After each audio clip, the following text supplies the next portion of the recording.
मैं और मैं 9th क्लास का स्टूडेंट हूँ। तो आज का मेरा टॉपिक है सेंटर ऑफ मास। इसका मतलब क्या है और कहाँ पे काम आता है। अगर हम देखें, ये पेन है, ये नीचे क्यों गिरा है? क्योंकि क्या है, यहाँ पे ग्रेविटी है जो है इसको अट्रैक्ट कर गया।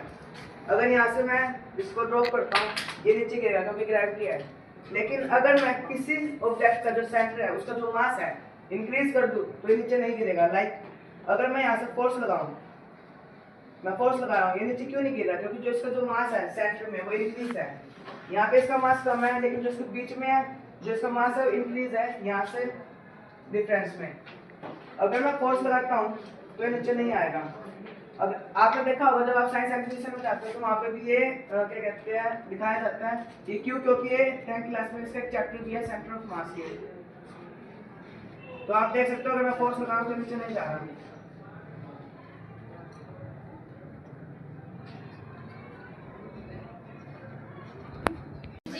Which gives to sensation of sight, जिससे हम किसी चीज को देख सकते हैं अराउंड अस आवर वर्ल्ड। जैसे ये सारी चीजें, अगर ये लाइट में कमरा बंद होगा तो हमें कुछ भी नहीं दिखने वाला, और लाइट के थ्रू हम सब कुछ देख सकते हैं। और लाइट का रिफ्लेक्शन भी होता है। जैसे एक एग्जांपल है, ये मिरर है। अभी तो ये सिंपल मिरर है, पर जब इसमें टॉर्च की रेज पड़ेगी, आप लोगों को दिख रहा होगा ये सेंटर में रेज आ रही है। अब ये रिफ्लेक्ट होंगी, कहीं और पड़ेगी। जो ये रिफ्लेक्शन, जो ये लाइट इस पे जा रही है, ये इंसिडेंट रे है। और जो रेज रिफ्लेक्ट होकर किसी और चीज पे जा रही है वो होती है रिफ्लेक्टेड रेज। और ये एक एंगल्स भी बनाती है। जैसे ये मेरे टॉर्च की रे थी, जब ये यहाँ मेरे मिरर के पास गई तो ये रिफ्लेक्ट हो रही है, और ये रिफ्लेक्ट होकर किसी अनदर सरफेस पे पड़ रही है। जब ये अनदर सरफेस पे पड़ेंगी जो रेज, उन रेज को हम कहते हैं रिफ्लेक्टेड रेज। Thank you. आज मैंने एक ट्रैक्टर बनाया है। आप देख सकते हैं कि इसमें जो एक छोटी डीसी मोटर लगाई हुई है, और इससे पता चलता है कि जैसे हम छोटे गेयरों से ज़्यादा बढ़ते बढ़ते एक्स्ट्रा पावर इंक्रीज हो रही है। और मैंने सर्किट बनाकर एक रिमोट भी बनाया, आप देख सकते हो। जाके जा रहे हैं इसमें, और ऐसे पीछे भी आ रहा है, और इसकी पावर भी बहुत ज़्यादा है।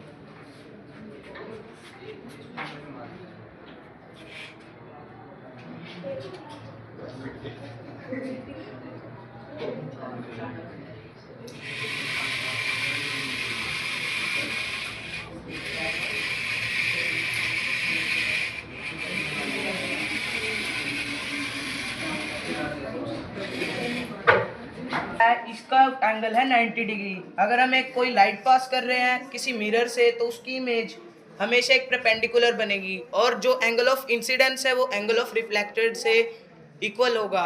और इसी वजह से रिफ्लेक्शन ऑफ लाइट वर्क करती है। और इसका डेली यूजेस पर्पस है। जैसे हम बार्बर की शॉप पे जाते हैं तो हमारे आगे और पीछे दोनों जगह मिरर लगे हुए होते हैं, तो वहाँ आगे से जो हमको पीछे के हमारे बाल दिखते हैं तो वह उसमें भी वर्क होता है। धन्यवाद। फिल्टर सिस्टम है। जैसे कि अगर हम इसके अंदर ना 3 लेयर बना रखी है। एक सबसे नीचे कॉटन की, उसके ऊपर सैंड की, उसके ऊपर ब्रिक की। जो ब्रिक होती है वो हमारे ना मोटे जो पार्टिकल्स होंगे जो अपने वाटर के होंगे वो उसे फिल्टर करेगी।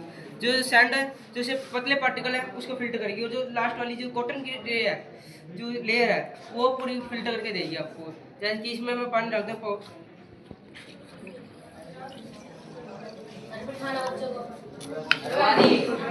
थोड़ा टाइम लगेगा, तो इसमें थोड़ा टाइम लगता है। टाइम लगेगा सही इसमें, कोई बात नहीं। थोड़ा होता है ना। क्लास में पढ़ता हूँ।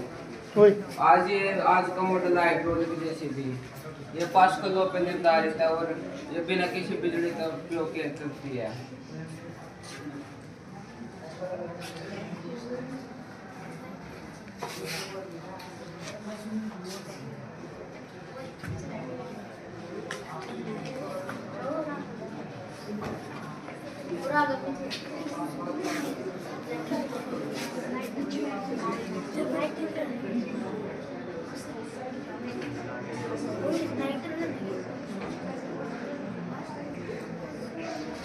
Night